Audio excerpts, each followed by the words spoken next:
अस्सलाम वालेकुम दोस्तों, कैसे हैं आप लोग। तो देख लिया आप सबने रड ड्रामे की लास्ट एपिसोड। कैसी लगी आप लोगों को ये लास्ट एपिसोड।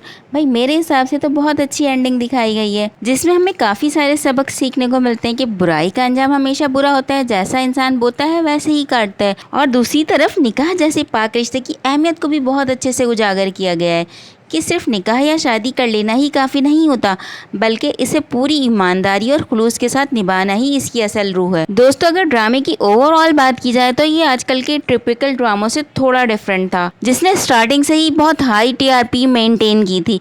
लेकिन बाद ड्रामा चूँकि ड्रैग हुआ, स्टोरी में अनाया का कैरेक्टर फजूल में डाला गया, जहाँ पर आकर लोगों का इंटरेस्ट थोड़ा इस ड्रामे से लूज हुआ और फिर इस ड्रामे की टीआरपी भी नीचे आई। हालांकि ये ड्रामा स्टार्टिंग में इतना फास्ट चल रहा था कि हर एपिसोड के बाद दूसरी एपिसोड का इंतजार होता था कि आगे अब इन एपिसोड में क्या होने वाला है।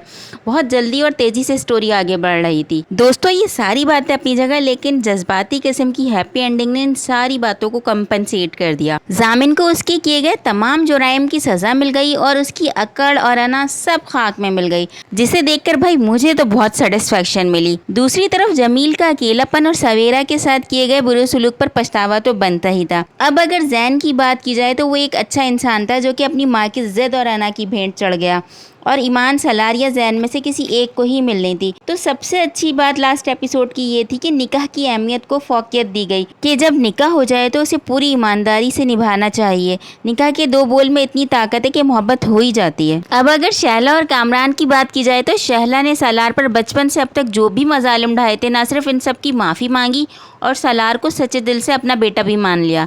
लेकिन मुझे ऐसा लगता है कि चूंकि जामिन के साथ राहत की शादी, इसकी जायदाद पर कब्जा और राहत को मारने की तमाम साजिशों में शहला बराबर की गुनहगार थी, तो जामिन इतना अच्छा तो था नहीं कि शहला को छोड़कर खुद ही सारी सज़ा भुगतता। बहरहाल या तो कामरान की मौत दिखानी चाहिए थी जो शहला की असल सज़ा होती। बहरहाल ये तो मेरा अपना ओपिनियन था, लेकिन आप लोग कमेंट बॉक्स में लाजमी बताइएगा क्या शहला को सज़ा मिलनी चाहिए थी। दोस्तों, सलार की अपनी माँ राहत की कब्र पर फूट फूट कर रोने के सीन ने तो हमें भी इमोशनल कर दिया था। और दूसरी तरफ लास्ट एपिसोड का लास्ट सीन बहुत ज़्यादा सेटिस्फाइंग और हार्ट टचिंग था, जब सलार 1.5 साल बाद अपना ट्रीटमेंट कंप्लीट करवाकर ज़हनी तौर पर मुकम्मल सेहतियाब होकर आता है तो ईमान को वहाँ मौजूद देखकर बहुत ज़्यादा सरप्राइज हो जाता है। और फिर जब बेटी का पता चलता है तो उसे देखकर तो सलार की खुशी का कोई ठिकाना ही नहीं होता। दोस्तों, मुझे तो इतनी इमोशनल और हैप्पी एंडिंग देखकर बहुत मज़ा आया। आप लोगों को एंडिंग कैसी लगी कमेंट बॉक्स में अपनी राय से ज़रूर आगाह कीजिएगा। तो ये थी आज की वीडियो। उम्मीद करती हूँ वीडियो आपको पसंद आई होगी, इसलिए वीडियो को लाइक और चैनल को लाजमी सब्सक्राइब कर दें। मिलते हैं किसी और वीडियो में, तब तक अपना ख्याल रखिएगा। Thanks for watching. अल्लाह हाफ़िज़।